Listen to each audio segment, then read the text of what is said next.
When I got elected to the European Parliament, one of my first goals was that I would be the lead MEP in my group on the Common Agricultural Policy, and that's what actually happened. I turned out to be one of 8 MEPs in the whole of the European Union who were able to get into the talks on the Common Agricultural Policy.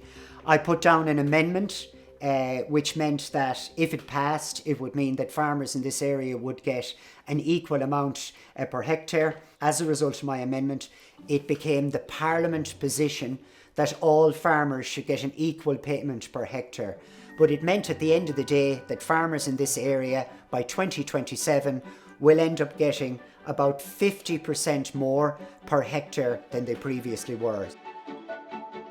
There is no one representing people farming on marginal lands, smaller farmers, and while we do have a really good factory in the town, there's one thing for definite. The land will be here in 40, 50 and 100 years' time, and what I'm trying to do is make sure that people will still be farming it, we'll still have small family farms, that it will be sustainable and it will thrive, not only survive but thrive.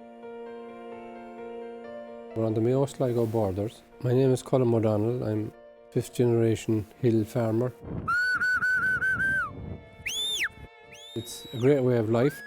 I'd ask for nothing better than to be out on that mountain there, border collie sheepdogs and gathering in the sheep. Luke attended a rally that we held in Castlebar, a public rally, when we were looking for a fairer redistribution of funding. It was critically important that we had good, strong Irish MEPs representing the north and western regions of the country, where most of this land and farming is located. I don't know everything. I sit down with G and I discover a few things, no more than if you put 10 heads together, you're going to see more. Yeah. It was important that we had the ability to go to Luke Flanagan, who opened a lot of doors for us.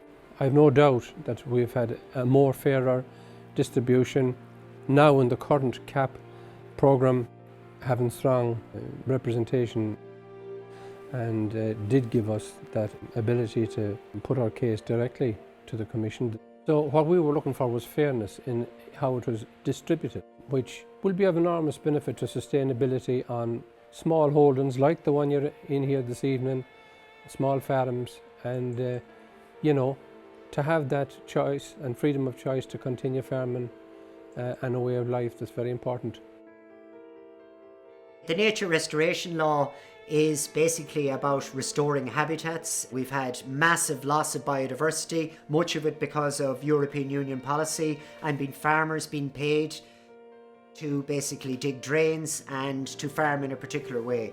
The nature restoration law looks to reverse that, and in essence it's quite a good idea, but the way they're going about it is wrong. From a financial point of view, the people who are being asked to do the most are the ones who are able to least afford it, and those working in the most intensive way possible, who are strip mining our landscape, they will be virtually untouched by this. So it's not going to achieve what they're trying to achieve, and the way they're going about it is they're just going to piss a whole lot of people off who can't afford to do anything anyways. And I'm not trying to say, well, I'm brilliant, but I've been told by small scale farmers that if I'm not there, then there'll be no one there to represent them.